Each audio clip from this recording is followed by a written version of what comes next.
Hi, my name's Beth and I'm a programming coordinator for the St. Johns County Public Library System. I'm here at the entrance of Fish Island, which is located in St. Augustine on the Matanzas River, just south of the 312 bridge. I'm going to be meeting with Marsha Chance, an archaeologist and member of the Friends of Fish Island, who's going to give us a walking tour of this beautiful, approximately 73-acre cultural site. It contains undeveloped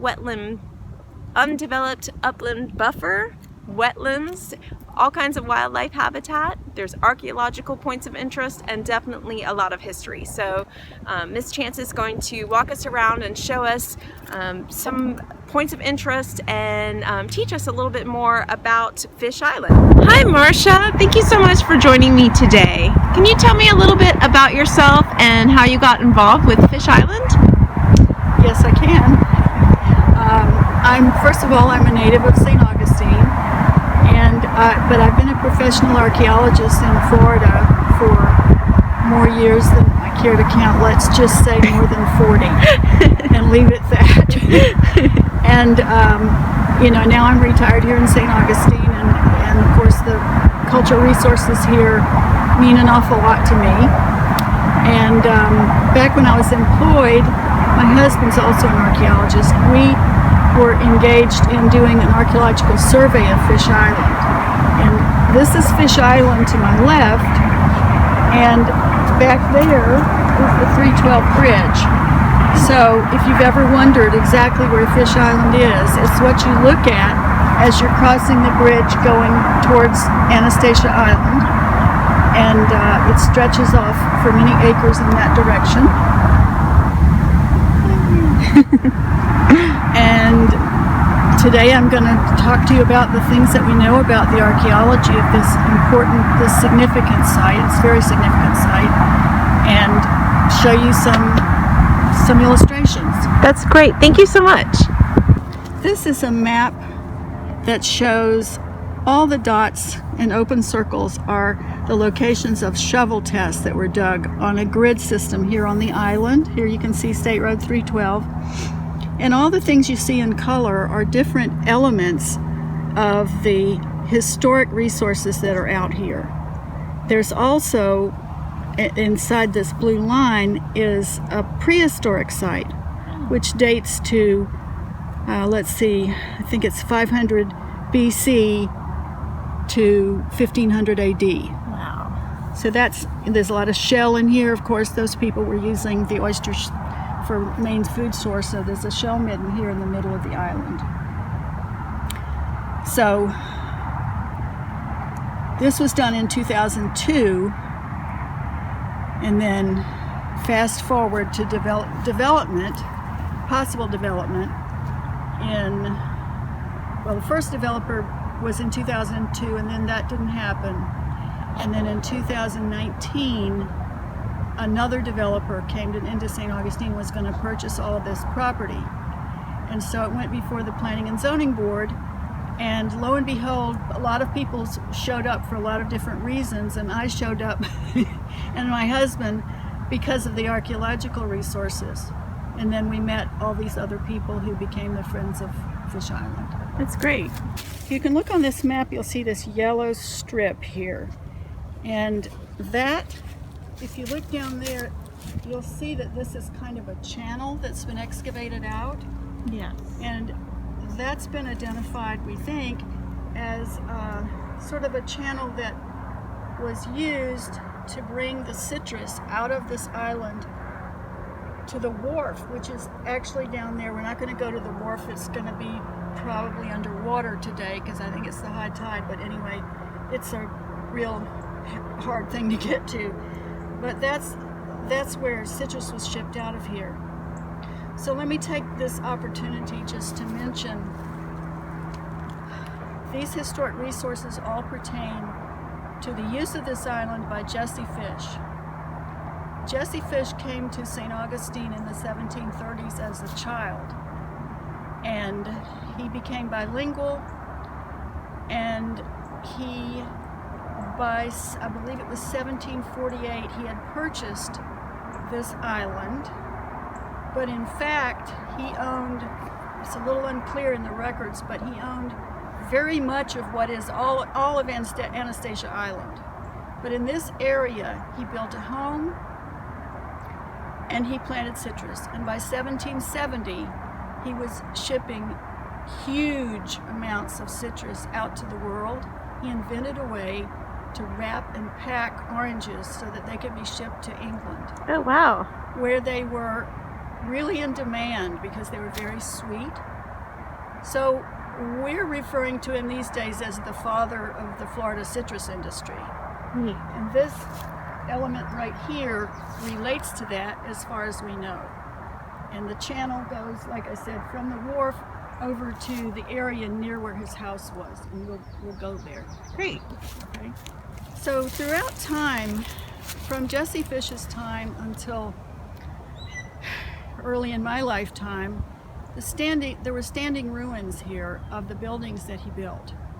And the first one that we've come to here is something that's been traditionally called the blockhouse. We don't really know what it was, but it seems to have been a small structure, and it was very substantial. It was made out of coquina, and I have a couple of photographs. Here is, okay, this one's probably the earliest one. This is a photograph. Let's do it this way. This is a photograph of a couple of men who were associated with Mr. Davis, who was in the process of developing Anastasia Island, Davis Shores. Gotcha. Davis Shores. And this island was planned to be part of their development. So here they are in the 1920s. Let's see if there's a date on here. Well, it was about 26. And here they are standing on top of the blockhouse structure. And you can see how different the vegetation was then. And there they are pointing out all the wonders they were going to create. And then this photograph was taken in 1938. And there you can see that the building had a small building, but it had a window in it. Yeah. So we're going to just step right over here, and we're going to see what's left of it now. Sounds great. Oh, whoa. Time has not been kind to it. Somebody's living here. Oh, wow. So this is what's left of what we call the blockhouse today. And you can see how substantial these blocks of coquina were. I mean, you know, big, thick pieces of coquina. On the inside and on the outside of the wall, you can see that it was stuccoed, and you know, like this. It had a finished oh, wow, yes, surface on it. And so that's curious. And it seems like this was a floor, so unless this is the part of a, no, this can't be part of a fallen wall. This looks like a floor that you had to step up into this building. Wow. So that's about as much as we can say. It's just all conjecture at this point. Gotcha. But when I was growing up in St. Augustine, I now know, I was not out here, but I now know that, you know, that in the teenage years, boys came out and fished and camped out here, and there are people around who saw these ruins, as, you know, standing at least more than they were today. So yes, we should interview all of them, and we haven't done that. I think that would be a great project. Yeah. So this is Mr. Fish's, or Senior Fish as I like to call him, Senior Fish. This is one of their wells. This one was lined with coquina, so it would be associated with the big house, and it isn't far from here to the house. And as you can see, it's been open for a while, and then people know where it is. It's never quite disappeared. There's another well here on the property that was found archaeologically, and I have a picture if I can find it. Well, so many things to find here. I'm gonna look at this tabby in the meantime. Neat. This is a photograph of the well that was found archaeologically. So you can see where they've excavated around, and there was a slump at the surface. Neat. And here's the dark circle that represents the well. We call that a feature. and that's in another location on the island. So we happen to have encountered that one as well as this one. And St. Augustine's yards downtown are just filled with wells, because when wells got salty or somehow didn't seem clean enough water anymore, then they would just start using that as a trash pit and dig another well over there in the other corner of the yard. So we find multiple wells all over the city of St. Augustine. Neat. Okay, so the name of Jesse Fish's home over here was El Vergel, which means the garden. As I mentioned before, he was bilingual. He was British by birth, and he came here during the first Spanish period.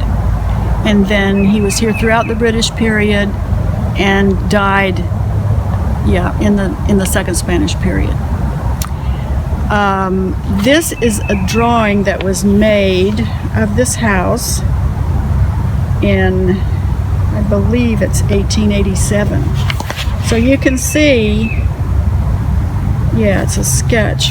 You can see that it was still standing and it was still pretty good in the 1880s. And one of the things that happened to this structure that we know happened is that people took the coquina pieces and did other things with them. And there are probably a lot of pieces around here on the island that we don't even know about. There's a written description. I think some of the visitors to St. Augustine were brought here to this island, for entertainment by boat, to walk around and stroll in the woods. In the very old days, probably the 1880s, when the hotel people, people staying in the big hotels were here. But anyway, there's a written description by a woman of this house and what she encountered in her walks on this island. So we know that it was pretty substantial for a long time. And now, this is all we have that we can see. But no archaeology has ever been done here. Oh, really? No. That's surprising. So what we're probably looking at here is the footers, or the wall just above the footers for a part of it. And if it were excavated, we might find another substantial portion of the structure just looking at the footers. But it's never been done, and it's probably not going to get done. But that means that what's left of the site at this point is preserved, because now it's in public ownership. So that's a good thing. That is a good thing. This is a map from 1780. Oh, wow. And this actually shows, and I've colored these in here, but you can see all these little dots that have green on them now. Those are the orange groves. Oh. As they were seen then. And of course, some of them probably you can't see because this is a photocopy. But the other colors are of buildings. This area right here would have been on the other side of 312, and there's some agricultural buildings that were over there. Wow. And you can see these yellow marks. Those are the channels that we talked about, where they might have been moving their produce to the waterway. Wow. Where is that wharf that you had mentioned? Okay, the wharf is right up in here. I'll show you something. There, it's right there. Gotcha. Okay. I think that's right. Let me look. No, wait a minute. What's that say? 6? Yeah. The wharf is right there. And here's what the wharf looks like in plan view. The waterway would be out here, and so there's coquina on each side where you could bring in a small boat, and then it attaches to that channel. And this is what it looks like in profile. So it's really not very substantial, but it allows, and they probably cut this and dug it out so that they could move the produce out this way and then across the marsh to a waiting ship or waiting larger boat. Gotcha. And then the other thing I have here, we know from documentation that Sjcpls was buried here on the island, as in all probability were a lot of other people. But he had a tomb which looked this way in 1874 when someone sketched it. And now we sort of think we know where it was, but of course it's been robbed and it's just a pile of rubble, more or less. But the city archaeologists, when they looked at the site prior to possible development, they excavated a little bit around that area, tried to see if there was any useful information, and there wasn't much useful information. But we do know that some other people were buried here. And for one thing, think about the fact that we're over here on this island, and if somebody died, would you be transporting their body back to St. Augustine for burial? Sjcpls was not Catholic. He was therefore not able to be buried in the Catholic cemeteries in St. Augustine during the Spanish period. No one was who was not Catholic. So Fish and his family members, anybody who might have died over here, as well as slaves, should still be here somewhere. He brought into St. Augustine the largest quantity of slaves that were brought here in the mid 17th century and 18th century, and that we're beginning to find more and more records. Specialists, not me, are beginning to find more and more records about those people.